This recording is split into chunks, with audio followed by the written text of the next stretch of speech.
আসসালামু আলাইকুম সুপ্রিয় শিক্ষার্থীরা, আশা করি তোমরা স্বাস্থ্যবিধি মেনে বাসায় সবাই সুস্থ আছো। এই প্রত্যাশায় আমি আজকে তোমাদের সাথে জীববিজ্ঞান দ্বিতীয় পত্রের পঞ্চম অধ্যায় মানব শারীরিক তত্ত্ব শ্বসন ও শ্বাসক্রিয়া সম্পর্কে আলোচনা করব। তো শ্বসন ও শ্বাসক্রিয়া এই অধ্যায়টি আলোচনা করার আগে আমরা সবার আগে যে জিনিসটা আলোচনা করি সেটা হচ্ছে শ্বসন কি। তো শ্বসন কি যদি আমরা সংজ্ঞাটা বলতে চাই, তাহলে শ্বসন যেহেতু এটা মানব শরীরে ঘটে বা জীবের দেহে সংঘটিত হয় এবং এটা একটা রাসায়নিক প্রক্রিয়া, সেই জন্য আমরা দুইটা শব্দ ইউজ করতে পারি। একটা হচ্ছে এটা একটি শারীরবৃত্তীয় প্রক্রিয়া, অথবা আমরা বলতে পারি জৈব রাসায়নিক প্রক্রিয়া। তাহলে শ্বসন হচ্ছে যে জৈব রাসায়নিক প্রক্রিয়া অথবা যে শারীরবৃত্তীয় প্রক্রিয়ায় কোষস্থ গ্লুকোজ অক্সিজেন দ্বারা জারিত হয়ে স্থিতিশক্তি গতিশক্তিতে রূপান্তরিত হয় এবং উপজাত হিসাবে কার্বন ডাইঅক্সাইড এবং পানি উৎপন্ন করে সেটাকে শ্বসন বলা হয়। তো এইটার যদি আমরা রাসায়নিক বিক্রিয়াটা দেখি তাহলে আমরা দেখতে পাই কোষস্থ গ্লুকোজের সংখ্যা হচ্ছে C6H12O6। এটা হচ্ছে কোষের ভিতরে যে গ্লুকোজ থাকে সেটা। এই গ্লুকোজ আমরা শ্বাসের মাধ্যমে যে বাতাস নিয়ে সেখান দিয়ে আমরা কি গ্রহণ করি? অক্সিজেন গ্রহণ করি। সেই অক্সিজেন রক্ত দ্বারা বাহিত হয়ে কোথায় যায়? এই কোষের ভিতরে যায়। গিয়ে কোষের ভিতরের গ্লুকোজকে এই অক্সিজেন জারিত করে কিসের দ্বারা? বিভিন্ন এনজাইম দ্বারা জারিত হয়ে কি উৎপন্ন করে হচ্ছে কার্বন ডাইঅক্সাইড প্লাস পানি প্লাস এটিপি। এই এটিপি হচ্ছে কি?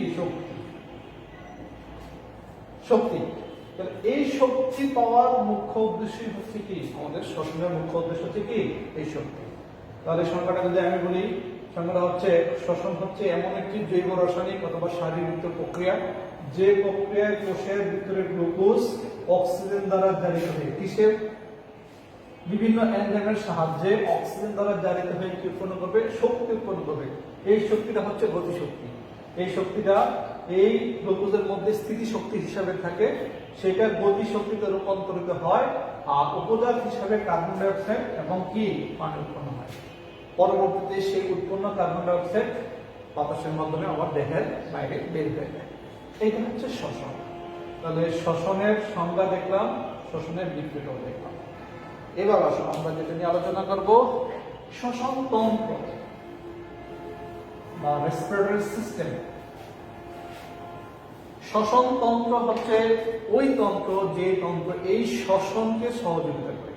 শ্বসন সংঘটিত হওয়ার জন্য যে সিস্টেমটা মানব দেহে বা জৈব দেহে জীব দেহে সহযোগিতা করে, সেই সিস্টেমটাকে বলা হয় কি? রেসপিরেটরি সিস্টেম অথবা শ্বসন তন্ত্র। এই শ্বসন তন্ত্র দুইটা ভাগে ভাগ করা হয়। একটাকে বলা হয় শ্বসন পথ, যে পথ দিয়ে কি হয়? বাতাস ঢুকবে এবং বাতাস বের হয়ে যাবে, সেটাকে বলা হয় শ্বসন পথ। তারপর যেই অঙ্গের মাধ্যমে এই বাতাস থেকে অক্সিজেন কোথায় যাবে? ফুসফুসে যাবে, ফুসফুসে রক্তে যাবে, আবার রক্ত থেকে উৎপন্ন কার্বন ডাইঅক্সাইড ফুসফুসের মাধ্যমে দেহের বাইরে যাবে, সেটাকে বলা হয় শ্বসন অঙ্গ। দ্যাট মিনস ফুসফুস। তো আজকে আমরা যে বিষয়টা নিয়ে আলোচনা করবো সেটা হচ্ছে কি? শ্বসন পথ। আমি মনে হয় তোমাদেরকে বুঝাতে পারলাম। শ্বসন পথটা হচ্ছে নাক থেকে শুরু করে, এই নাক থেকে শুরু করে ফুসফুসের এক পর্যন্ত, দ্যাট মিনস এই ট্রাকিয়া ব্রঙ্কিউল পর্যন্ত, ব্রঙ্কাস পর্যন্ত, এই অংশটাকে বলা হয় শ্বসন পথ। আর শ্বসন অঙ্গ মেনলি আমরা বুঝবো কোনটাকে? ফুসফুসকে। লাস্ট আমরা দেখি শ্বসন পদে কি কি জিনিস আছে। তো শ্বসন পদে সর্বপ্রথম যে অঙ্গটা আমরা কি বলি? নাক বলি। নাক হচ্ছে আমাদের বাতাস গ্রহণের প্রথম অঙ্গ। এই নাকের যে প্রথম ছিদ্রটা থাকে, এই যে ছিদ্রটা, এটাকে বলা হয় কি? নাসা অঙ্গ। সম্মুখ, সামনের দিকে থাকে, সেজন্য উঠবে সম্মুখ নাসা অঙ্গ ছিদ্র। এই যে নাকের সামনের দিকে যে ছিদ্র থাকে সেটাকে বলা হয় সম্মুখ নাসা অঙ্গ। তারপরে তোমরা খেয়াল করলে দেখবা নাকের ঠিক ভিতরের দিকে কিছু কিছু লোম আছে, একটা গহ্বরের মতো জায়গা আছে। এই যে লোম, এই লোম থাকে, এই লোম বিশিষ্ট জায়গাটাকে বলা হয় ভেস্টিবিউল। ভেস্টিবিউল। এই লোম থাকার কারণটা কি? লোম থাকার কারণ হচ্ছে আমরা যখন বাতাস নেই, বাতাসের সাথে কি থাকে? বিভিন্ন ধরনের ধুলাবালি থাকে, রোগ জীবাণু থাকতে পারে। তো এই রোগ জীবাণু এবং এই যে ধুলাবালি ওগুলো যদি তোমার ধোঁয়া, ওই সব বিষাক্ত জিনিস যদি ফুসফুসে যায়, এই ফুসফুসে যায়, তাহলে ফুসফুসের যে ছিদ্রের মাধ্যমে কি হয়? বাতাস রক্তে প্রবেশ করে, সেই ছিদ্রগুলো কি হয়ে যেতে পারে? বন্ধ হয়ে যেতে পারে। সেই জন্য এই যে লোমগুলো, এই লোমগুলোর কাজ হচ্ছে প্রাথমিকভাবে বাতাসের সাথে যত ধুলাবালি আছে সেগুলোকে কি করে? আটকানোর চেষ্টা করে। তো এটাকে আমরা কি বলবো? ভেস্টিবিউল বলবো। ভেস্টিবিউলের পরে তোমরা একটু খেয়াল করলে দেখবা, ভেস্টিবিউলের ঠিক পরে দেখবা যে এটা তরল পদার্থ বিশিষ্ট নরম অংশ আছে। খেয়াল করতে কিনা যায় না, সেটাকে বলা হয় নাসা গহ্বর। নাসা গহ্বর। এই নাসা গহ্বরের ভিতরে যে তরল পদার্থ শ্লেষ্মা বলে, শ্লেষ্মা থাকার কারণটা হচ্ছে কি? মেইন কারণটাকে তরল পদার্থ থাকার জন্য মিউকাস পদার্থ বলা হয়। এটা মিউকাস পদার্থটাকে, যেটার মেইন কারণ হচ্ছে আমরা যখন শ্বাস নিই, প্রাথমিকভাবে লোম সেখান থেকে কি করে? ধুলাবালিগুলোকে আটকায়। তারপর যে বাতাসটা ভিতরে প্রবেশ করে, ভিতরে প্রবেশ করার সাথে সাথে এইখানে যেই তরল পদার্থ থাকে, সেই তরল পদার্থগুলো কি করে? বাকি যে ধুলাবালিগুলো থাকে সেটাকে কি করে? শোষণ করে। এবং যে মিউকাস পদার্থ থাকে সেইটা প্রাথমিকভাবে ধুলাবালির সাথে, বাতাসের সাথে যদি কোনো রোগ যেগুলো থেকে থাকে সেগুলোকে মারার চেষ্টা করে। সেজন্য দেখবা নাকের ভিতরে এক ধরনের শক্ত পদার্থ আমরা যেটা মাঝে মাঝে পরিষ্কার করি, ক্ষয় করি, সেটা পাওয়া যায়। এই অংশটাকে বলা হয় কি? নাসা গহ্বর। এই নাসা গহ্বরের পরে আরেকটা ছিদ্র থাকে, সেটা নাসা পশ্চাৎ। এটা যদি সম্মুখ হয় তাহলে পিছনে আরেকটা ছিদ্র আছে, সেটাকে বলো কি? পশ্চাৎ নাসা গহ্বর। আর এই পশ্চাৎ নাসা গহ্বরের পর থেকে, এখান থেকে শুরু করে এই পর্যন্ত, এটাকে বলা হয় কি? নাসা গলবিল। নাসা গলবিল। এই নাসা গলবিল সম্মুখ অংশটা পিছনের দিকে যদি যায়, পিছনের অংশের ঠিক সামনের অংশটাতে একটা দেখবা পুরুষদের এবং মেয়েদের ক্ষেত্রে এই জায়গাটা এসে একটু কি হয়? ফুলা থাকে, একটু এক্সট্রা একটা পার্ট মনে হয়। সেই অংশটাকে বলা হয় স্বরযন্ত্র। এই স্বরযন্ত্র আমরা বাইরে থেকে বুঝতে পারি। কিভাবে বুঝতে পারি? এখানে কিছু তরুণাস্থি থাকে, তরুণাস্থি বিশিষ্ট কিছু হাড় থাকে। এই হাড়ের মধ্যে একটা হাড় আছে থাইরয়েড নামক হাড়। এই হাড়টা পুরুষের একটু বড় থাকে, মেয়েদের একটু ছোট থাকে। তো এই হাড়টা একটু বড় হওয়ার কারণে এই জায়গাটা কি হয়? একটু ফুলা মনে হয়, হ্যাঁ, একটা আঙ্গুলের মতো হয়। তো এইটাকে বলা হয় অ্যাডামস আপল। কি বলা হয়? অ্যাডামস আপল। অ্যাডামস আপল বলা হয়। তাহলে আমরা যেটাকে কি বলি? গন্ধ বলে থাকি। এটাকে অ্যাডামস আপল বলা হয়। এটা পুরুষের একটু প্রমিনেন্ট থাকে, মেয়েদের ক্ষেত্রে একটু কি থাকে? একটু কম থাকে। তো এই অংশটাকে বলা হয় কি? অ্যাডামস আপল। আরেকটা জিনিস লক্ষণীয় বিষয় হচ্ছে এই যে নাসা গলবিল, এইটা কিন্তু উপর থেকে এসে সামনের অংশ চলে আসছে। আর এখানে যে মোহ গহ্বর থেকে, সেই মোহ গহ্বর কিন্তু কি? এই যে শ্বাসনালী আছে, সেই শ্বাসনালীকে ব্যাক করে পিছনের দিকে চলে যায়। তাহলে মাঝখানে একটা ক্রস সেকশন আছে। এই ক্রস সেকশনের জায়গাটা এসে, এই যে এই জায়গাটা, শ্বাসনালীর ঠিক এই প্রান্তে একটা খণ্ডিত, একটা এক্সট্রা একটা অংশ থাকে, যেটাকে এপিগ্লোটিস বলা হয়। এটা কি বলা হয়? এপিগ্লোটিস। এই এপিগ্লোটিসের কাজ হচ্ছে আমরা যখন খাবার খাই, তখন এই খাবারটা এসে এই এপিগ্লোটিসের উপর চাপ দিলে, চাপ পড়লে তখন এই শ্বাসনালীটা বন্ধ হয়ে যায়। এটা এসে এখানে আসে, এটা যায়, ফলে শ্বাসনালীটা কি হয়ে যায়? বন্ধ হয়ে যায়। ফলে খাদ্য নালীটা তখন কি হয়ে যায়? ওপেন হয়ে যায়। তখন এই খাদ্যটা শ্বাসনালীতে না গিয়ে কোথায় চলে যায়? খাদ্য নালীতে চলে যায়। যদি এপিগ্লোটিসটা না থাকতো তাহলে কিন্তু খাবারটা এই শ্বাসনালীর ভিতরে যাওয়ার সম্ভাবনা থেকে যায়। তখন কিন্তু সমস্যা, শ্বাস প্রশ্বাস বন্ধ হয়ে মারা যাওয়ার একটা সম্ভাবনা থাকে। তো এই অংশটাকে বলা হয় কি? এপিগ্লোটিস। আর এই নাসা গলবিলের পিছনের অংশের সম্মুখ দিকে যে একটা এক্সট্রা অংশের মতো থাকে, সেটাকে বলবো আমরা কি? স্বরযন্ত্র। তো এই স্বরযন্ত্রের ঠিক পর থেকে শুরু করে আমরা যদি কশেরুকা চিন্তা করি, পঞ্চম কশেরুকা এখান থেকে শুরু করি, পঞ্চম কশেরুকা থেকে শুরু করে বক্র গহ্বর পর্যন্ত যে অংশটা থাকে এটাকে বলা হয় ট্রাকিয়া। Trachea, trachea. এই ট্রাকিয়া গুলো দেখবা তোমরা এখন খেয়াল করলে দেখবে এখানে ছোট ছোট হাড় আছে, খন্ড খন্ড অংশ থাকে।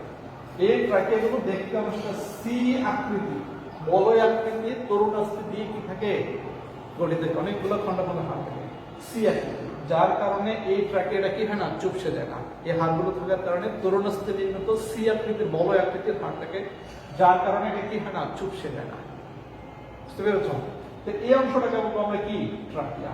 এটা কোন জায়গা থেকে কোন জায়গা পর্যন্ত বিস্তৃত, সেটা হচ্ছে পঞ্চম কশেরুকা। আমরা যদি পিছনের মেরুদণ্ড কশেরুকা গুলো কাউন্ট করি তাহলে পঞ্চম কশেরুকা থেকে বুকের গহ্বর পর্যন্ত যেই অংশটুকু তরুণাস্থি নির্মিত সি আকৃতির বলয় আকৃতির হাড় দিয়ে, তরুণাস্থি দিয়ে গঠিত, সেটাকে বলা হয় ট্রাকিয়া। এবং এখানে কি থাকে, আরেকটা এখানে কি থাকে, এখানে এক ধরনের পর্দা দিয়ে প্রত্যেকটা হাড় একটা লেয়ার দিয়ে, মিউকাস লেয়ার দিয়ে প্রত্যেকটা হাড় একসাথে কি হয়, যুক্ত থাকে। তো এই অংশটাকে আমরা কি বলবো, এটাকে ট্রাকিয়া বলবো। পরবর্তীতে এই ট্রাকিয়া বক্র গহ্বরে গিয়ে দুইটা ভাগে বিভক্ত হয়, দুইটা ভাগে বিভক্ত হয়। যেই বাংশটা, এইটা হচ্ছে ডান, এটা হচ্ছে বাম, এটা হচ্ছে কি ডান, এটা হচ্ছে ডান। তো দেখা গেল দুইটা ভাগে বিভক্ত। ডান যে অংশটা, ট্রাকিয়া অংশটা বিভক্ত হয়, সেটা একটু প্রশস্ত কিন্তু একটু শর্ট, হ্যাঁ। আর বাম যে অংশটা থাকে সেটা একটু প্রশস্ত কম, একটু নেরো এবং কি একটু লম্বা থাকে। তো এটাকে বলবো, এই দুইটা বাক্যে বলবো আমরা কি, ব্রঙ্কিও, ব্রঙ্কাস, সরি ব্রঙ্কাস, এদেরকে আমরা বলবো ব্রঙ্কাস, ব্রঙ্কাস। তাহলে ট্রাকিয়া বক্র গহ্বরে এসে দুই ভাগে বিভক্ত হয়, সেই দুই ভাগকে বলা হয় কি, ব্রঙ্কাস। তো দুইটা ভাগ, একটা দুইটা, এই দুইটা ফুসফুসে, একটা বাম ফুসফুসে একটা ডান ফুসফুসে কি করে প্রবেশ করে।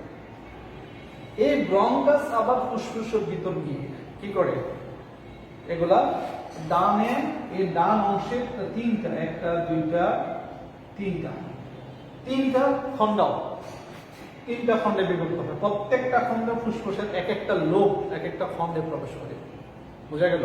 তাহলে ডানটা হচ্ছে তিনটা খণ্ড আর বামটা হচ্ছে কয়টা খণ্ড, দুইটা খণ্ড। তাহলে এদেরকে বলা হয় ব্রঙ্কিওল, এদেরকে কি বলা হয়, ব্রঙ্কিওল বলা হয়।